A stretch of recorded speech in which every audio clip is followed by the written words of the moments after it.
Esta primavera, florescemos juntos. Apoie as vozes plurais que não têm medo de ir contra a corrente e partilhe a sua opinião nos comentários. Desfrute de todos os benefícios Observador, agora com 20€ de desconto. Assine hoje em observador.pt.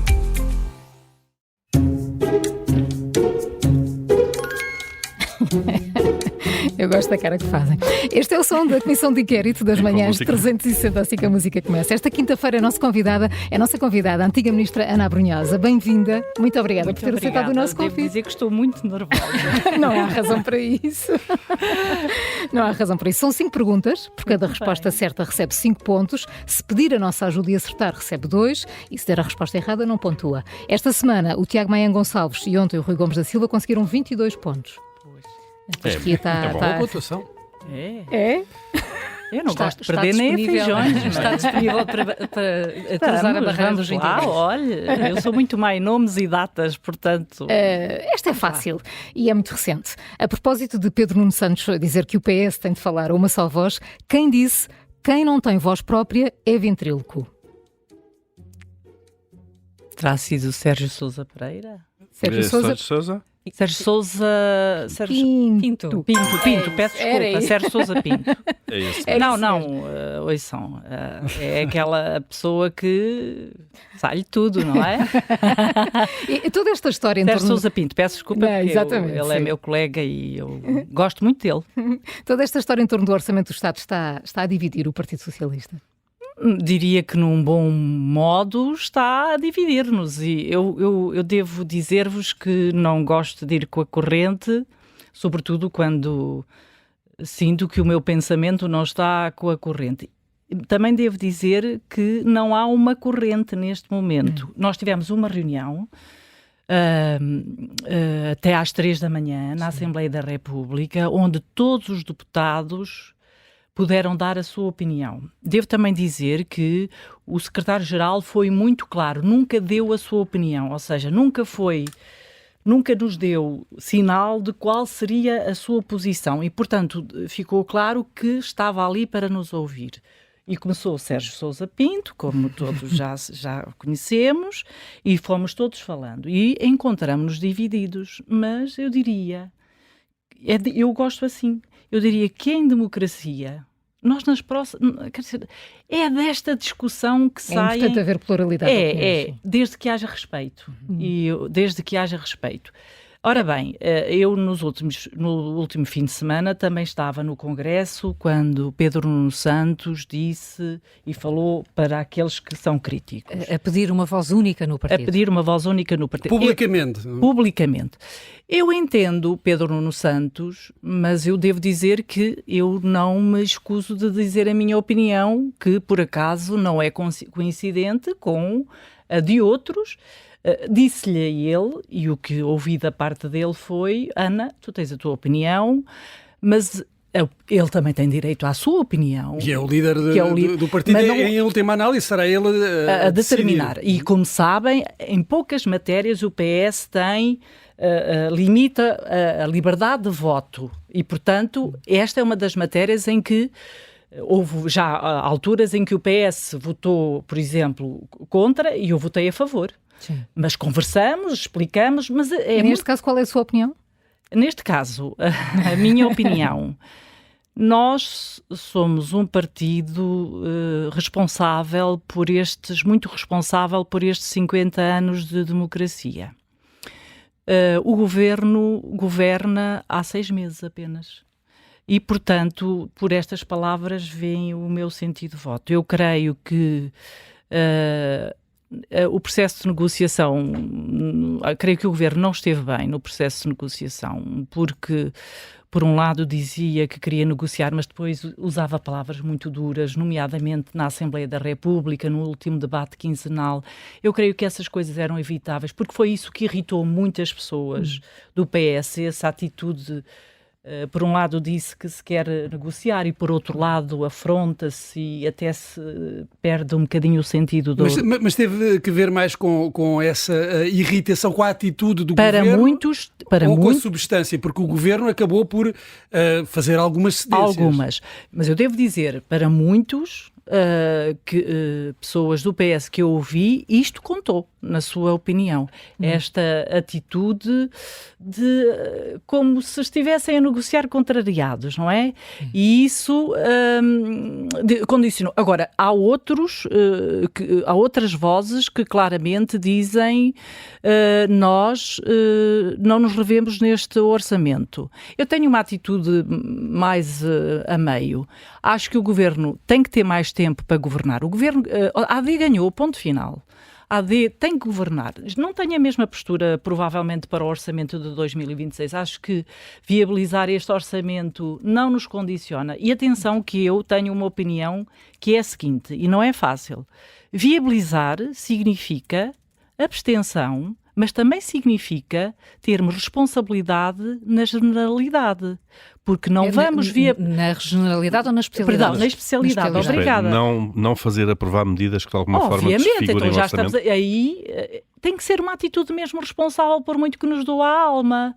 Porque a minha opinião é a seguinte: viabilizar, mas eu volto a dizer, eu aqui estarei com o secretário-geral, seja qual for a decisão que ele venha a tomar. Ana Abrunhosa, mas então o PS devia ter ido negociar com linhas vermelhas e deixar depois uma resposta final em suspenso? Vou-vos dizer o que é que eu penso sobre este assunto. Segunda. Eu acho que foi muito cedo demais quando se disse será muito difícil nós viabilizarmos um orçamento. Isso foi logo no dia das eleições. Pronto, mas eu acho que foi muito cedo. Mas eu convivia muito bem com essa posição desde que ela se mantivesse coerente. Portanto, eu acho que foi muito... E não foi quando aceitou negociar com o Governo? Assim, Pedro Nuno Santos também é humano e também houve os seus militantes e houve as pessoas, porque ele anda no terreno. E houve as pessoas a dizer-lhe, olha, Pedro, nós gostamos muito de si, nós estamos consigo, mas não queremos eleições. Provavelmente também houve e, portanto, ele é humano. E depois dessa posição, ele assumiu que tinha perdido e que era oposição. Primeiro ponto muito positivo. A seguir eu fiquei muito preocupada quando assumiu não vamos viabilizar o orçamento. Mas eu convivia muito bem com esta posição, se ela se mantivesse coerente. Mas também aceitei, é humano, não queiram que os políticos sejam diferentes das pessoas normais e que também mudam de opinião, até porque é bom, porque significa que ouvem e que andam no terreno. E ele sentiu, como todos nós sentimos, que as pessoas não querem eleições, mas ele agora também tem, e está a mostrar que não tem medo de eleições.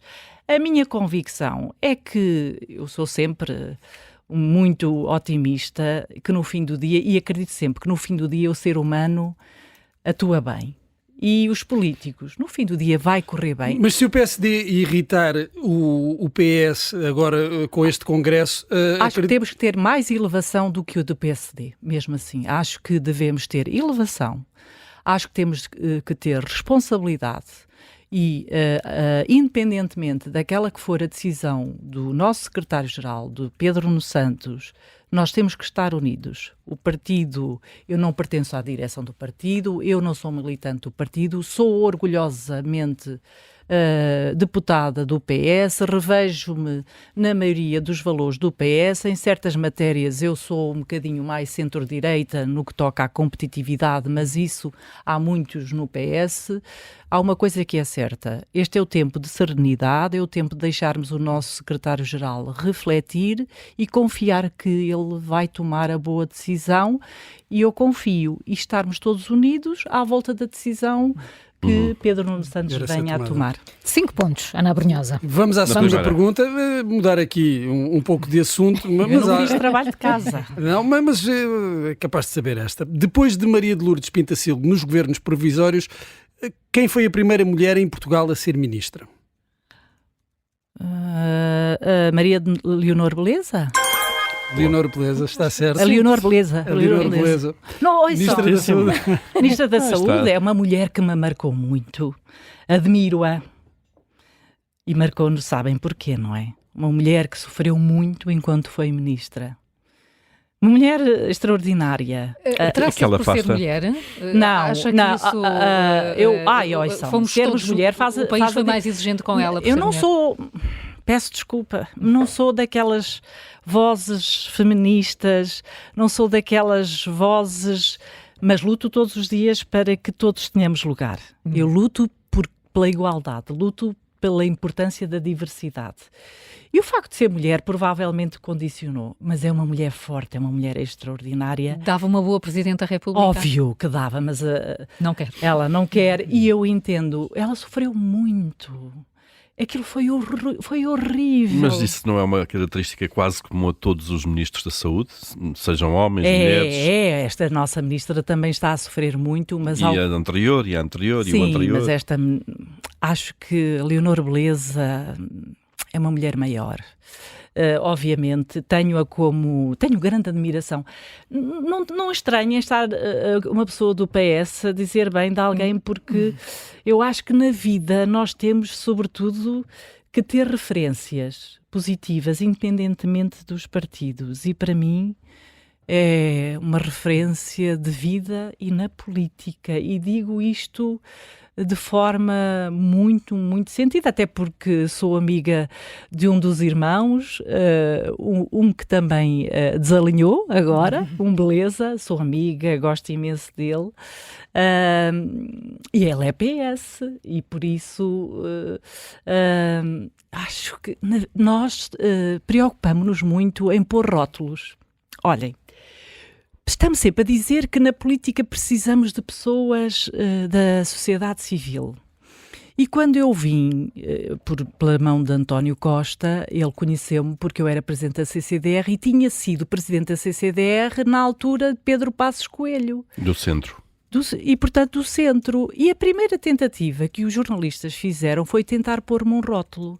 E então andaram divididos entre se eu era PSD ou PS. Até porque isso hoje, às vezes, é a arma de arremesso dentro do PS, quando, na falta de melhor argumento, me dizem: mas ela é PSD, ela não pode ir para ministra, ela não pode ter este lugar. E, portanto, eu acho que os rótulos não são muito importantes. Mas nesse caso será mais ou menos igual para homens e para mulheres, mas no caso das mulheres ainda continuam a enfrentar dificuldades maiores e enfrentar obstáculos maiores para a participação na vida política e na vida pública? Eu mentiria se eu dissesse que sofri dificuldades. Eu nunca senti, muito honestamente, que ser mulher me prejudicava. Sentia-me muito estranha porque muitas das vezes era a única mulher na sala. E isso também tem um Isso incomodava-me. Muitas das vezes era a única cor que aparecia na fotografia cheia de fatos cinzentos. E uma vez o professor Augusto Mateus disse-me, eu gosto de cor. Uma cor linda. E numa vez o professor Augusto Mateus disse-me assim, não, venha sempre colorida porque é a única cor no meio destes cinzentões. E, portanto, por demasiados anos, hoje é diferente, mas vejam, nas distritais do PS não temos uma única mulher. E não há mulheres no PS que possam ser boas líderes. Elas existem, elas estão na sombra. E porquê? E porque muitas das vezes os homens também lhes interessa levar as mulheres, mas sobretudo também não fazem um esforço para que as mulheres participem na liderança. E nós não somos melhores nem piores do que os homens, mas há uma coisa que até nos relatórios da coesão da União Europeia é dito. O facto de haver mais mulheres em lugares de decisão não é por serem mulheres, é porque somos diferentes dos homens e a diversidade é boa, sim, melhora a coesão social e territorial. Temos sensibilidades diferentes, ainda bem que somos. Claro, a diversidade a diversidade aí é que é importante, e a inclusão. Vamos, sem dúvida, e é um caminho grande para avançar. Também há tempos nesta comissão de inquérito. Exatamente. 10 pontos, Ana Abrunhosa, o que é uma... Ai, Jesus. Totalista até agora. Sim. Vamos para mais uma questão, esta é facílima. Ai, Jesus. Não sei o que é quando eu falho. Foi cabeça de lista, lá está, do PS por Coimbra, nas últimas legislativas, foi eleita por Coimbra. A pergunta é muito simples. Quantos deputados foram eleitos pelo PS nesse círculo? Pelo PS foram 4. Está a ver como é fácil. Depois 3 da AD e 2 de Chega. Sim. E foi precisamente num debate eleitoral com o candidato de Chega, António Pinto Pereira, que Ana Abrunhosa decidiu abandonar esse debate porque não gostou de algumas coisas que António Pinto Pereira disse também, ligadas também, se quiser, à questão das mulheres. Não foi só nesse debate, sabem? É que vocês ouviram... Foi a gota d'água, é isso? Foi a gota d'água. Foram... Eu ainda hoje vivo dividida, mas também não sem angústias, obviamente, se fiz bem ou mal. A questão nem é essa. Isso Eu passou, sei, a questão é como é que se lida, neste caso com o Chega. Nós já vimos... Eu hoje tenho outra atitude e acho que se deve lidar de forma diferente. Como? Muito honestamente. Falar com eles, isto é, combater as ideias. Nós já tivemos também na Assembleia da República, na presidência da Assembleia da República, várias atitudes em relação ao Chega. É muito difícil estar à frente de alguém, na minha faculdade, que é a Faculdade de Economia da Universidade de Coimbra, onde eu sou professora, e ter um tipo dizer, um dia destes corremos o risco de muitos de nós não falarmos português, e ter à frente miúdos, alunos dos PALOP, e nós orgulhamos-nos muito porque uma obrigação de um país mais desenvolvido é a cooperação, é trazer miúdos para se formarem cá, e um tipo destes dizer, um dia destes corremos o risco de termos pessoas a viver no nosso país que não sabem português. Mas aí a resposta deve ser dada no momento. Não, mas é assim, sabe que não ouvem. Eu já tinha tido 2 debates anteriores onde a questão das mulheres serem frágeis, onde a questão da nacionalidade, não ouvem. Sabe o que é que ele fazia? Perante as perguntas, ele olhava para as coisas e dizia assim, eu até podia responder às perguntas. Atirava para o chão e dizia, mas vou, e discursava, e era a cassete, e portanto não estava disponível para ouvir. Para um diálogo. Para um diálogo, não havia essa disponibilidade. Hoje eu penso que não devemos desistir. Não para eles ouvirem, mas para as pessoas, que é para elas que nós devemos falar, ouvirem os nossos argumentos. Eu hoje, se calhar, pela minha maneira de ser e porque senti que estava na minha casa e que ele estava a ofender os miúdos, estava a ofender uma universidade que não quis fazer parte daquilo, mas não agora quis se calhar faria outra não parte. Senti e sinto. Ouça, nós em campanha andamos no limite. Não fazem. Se calhar fazem muito já acompanhar. Limite de tempo, de velocidade e de paciência. E o saco estava cheio. Estava cheio. Eu hoje, se calhar, sabem que eu tive uma ou lhe aperto o pescoço ou me vou embora. E decidi venho-me embora. Vamos recuperar outro episódio, Ana Abrunhosa. Ao tempo em que era Ministra da Coesão e era responsável pela execução do PRR, houve aquele dia em que levou uma espécie de um ralhete público de Marcelo Rebelo de Sousa. Ele disse-lhe, deixe-me citar, super infeliz para si será o dia em que eu descubra que a taxa de execução dos fundos europeus não é aquela que eu acho que deve ser. Nesse caso, não lhe perdoo.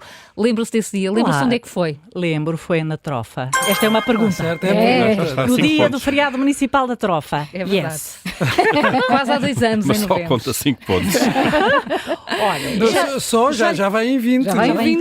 Já lhe perdoou a ele esse ralhete? Eu nunca tive necessidade de perdoar ao Sr. Presidente da República. Devo dizer que nós estávamos num contexto de muita informalidade. Estávamos a conversar com os Srs. Presidentes de Câmara e o Sr. Presidente continuou no discurso esse contexto de informalidade. E é assim, uma coisa é nós estarmos lá, outra coisa eu também depois tive a noção disso, porque aquilo tornou... Quando viu nas imagens teve outra percepção? Não, é assim, nós estávamos lá, vários Presidentes de Câmara, Ministro, estava eu tinha sido convidada pelo Sr. Presidente da Câmara, eu fui representar o Primeiro-Ministro naquela sessão. E, portanto, nós estávamos lá e o Sr. Presidente da República sobe e continua naquele ambiente de informalidade, E eu devo dizer que não tive a noção na altura e que quando entrei no carro, porque nós depois continuámos a visita e eu disse-lhe, Sr. Presidente, o senhor sabe que eu não sou responsável por PRR. Ele disse, eu sei, mas estou muito preocupado e até conversámos. E eu não estou a ser cínica, não estou a ser cínica. Quando entro no carro, o meu assessor de comunicação disse-me, ele tratava-me assim, professora, isto tornou-se viral. E eu disse, o quê? E ele começa-me a mostrar e diz assim, interrompemos a agenda. Eu disse, não, vamos interromper a agenda, porque nós íamos para o Douro. Sim. Entretanto, a ministra Mariana liga-me para saber o que se passou e eu contei-lhe a dizer, Mariana, não foi nada de grave, mas ela dizia, mas nós estamos aqui a ouvir e eu fiquei assim um bocadinho preocupada. Eu disse, não fica, que eu estou muito bem. Bom, aquilo escalou e eu devo dizer que tive necessidade depois no domingo. Reparem que nós estávamos no sábado, eu fui para o Douro, no domingo fui para a Guarda inaugurar os passadiços do Mondego, na Guarda, um projeto maravilhoso, e aí prestei declarações e disse que não estava melindrada e continuo. Esse assunto é um assunto que não... Eu vou-vos dizer uma coisa, eu teria gastado milhões para ter a publicidade que o Sr. Presidente deu. E, portanto, eu acho que retiremos as coisas boas da vida. Esta pasta do PRR só para este governo está a ser executado como devia? O PRR é uma pasta... Num minuto, a resposta, por favor, Ana Abrunhosa. Eu nunca me ouviram dizer mal do Dr. Castro Almeida, que é quem tem o PRR. Somos amigos. E, portanto, quando eu tiver que lhe dizer alguma coisa, vou dizer ao amigo Castro Almeida, que depois diga ao ministro. Mas eu vou dizer, com este o governo aumentou um ponto percentual, mas ele não tem culpa. Os processos são complicados. Tenho a certeza que o Dr. Castro Almeida e todas as entidades farão o melhor pelo país, que é a execução do PRR. E nós, PS, lá estaremos na Assembleia da República para ajudar a facilitar todos os processos que ajudem a agilizar o PRR. Muito bem. Muito vamos, bem. E vamos tem agora 20 pontos. Tem 20 pontos, pode ser a primeira a chegar aos 25. Vamos à última questão.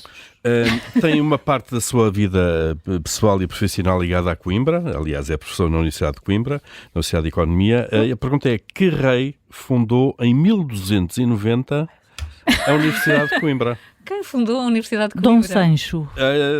A Universidade Pronto, de Coimbra. quer responder ou quer algumas alternativas? Dê-me alternativas. Então, Dom Sancho I, Dom Afonso Henriques ou Dom Dinis? Dom Dinis. Eu já tinha aqui os aplausos preparados para os 25. Sim, sabem porquê? O que é que me enganou? Eu sei, foi a estátua que lá está. Exato. 22, 22, é bom, não é mesmo? Não, Brunhosa, para terminar, Coimbra e a Universidade deixaram-se ficar para trás no desenvolvimento. Coimbra é um segredo bem guardado. Mas mais ninguém o conhece, então? Não, é assim, eu acho que Coimbra... Olhem, a Universidade de Coimbra é uma universidade maravilhosa. Estamos a falar em termos de competitividade, os sim, rankings é uma universidade que internacionais está a fazer a ponte, tem projetos maravilhosos. Agora, há um problema em Coimbra, são os quintais. São os reizinhos, é aquilo que nós fazemos. E a regionalização seria uma solução para isso ou não? Para já, eu acho que uma zona metropolitana seria muito importante, que Coimbra se assumisse como responsável pela região de Coimbra, que assumisse mais o protagonismo, que assumisse mais ajudar os outros territórios. Se os outros territórios crescerem, Coimbra crescerá naturalmente. E depois a regionalização. Eu sou uma regionalista, aliás, trabalhei por isso.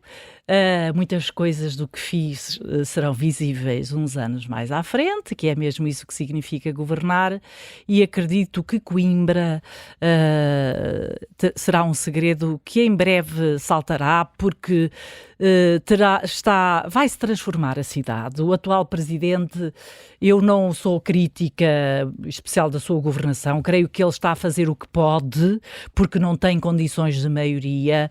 A cidade está em obras, tirar o sistema de mobilidade. A mobilidade hoje nas cidades é muito importante, porque a habitação é muito importante. A mobilidade permite liberdade de escolha, maior liberdade de escolha na habitação. Em Coimbra é um problema criar novas centralidades em Coimbra, porque houve uma gentrificação da cidade e, portanto, nós temos que aumentar o perímetro da cidade e criar novas centralidades e fazer uma candidata a presidente da Câmara de Coimbra. Pena não temos tempo para esta pergunta. Mas vem aí. Prometo que venho cá é ser interrogado. Vem aí uma candidata às autárquicas. Não, uma candidata às autárquicas temos? Estou em reflexão. E com esta ficamos. Quando é que vai acabar de refletir? Isso é um sim, quase. Não, estou em reflexão muito profunda, porque há uma decisão, é assim, há 20 anos que não tenho vida pessoal. E agora está-me a saber bem. E para se assumir um projeto tem que se ter condições. E, portanto, estou a perceber se terei condições. Estou mesmo em reflexão e será uma decisão tomada em família. Mas presidência da Câmara de Coimbra, claro. Obviamente. Eu, a partir de agora, já só assumirei cargos que eu escolha. Não assumem isto como uma presunção, mas depois já não tenho muito a provar, já trabalhei muito e posso ser professora com grande liberdade e agora sou eu que escolho os meus projetos profissionais. E eu sou uma pessoa de projetos que põe corpo e alma em tudo o que faz. Alguns gostam, outros não gostam, mas eu sou mesmo assim. É um bocadinho transparente como hoje aqui me viram e gosto de ser assim e faço tudo com paixão. E o meu medo é esse, é que se eu me meter num projeto desses, se calhar há muita gente que não tem ritmo para me acompanhar, mas tem que ser assim. É como vocês aqui, não é? É assim, vêm senhora. com garra e com paixão a fazer o vosso trabalho. E por isso, muito obrigada pelo convite. Obrigada a nós por ter Obrigada. vindo, por O ter gosto foi aceitado nosso. este desafio. 22 Correu muito bem, Obrigado. Ana Abrunhosa. Muito obrigada. Vou triste, mas Porquê? contente. 22 é Porque ótimo. eu gosto de ganhar.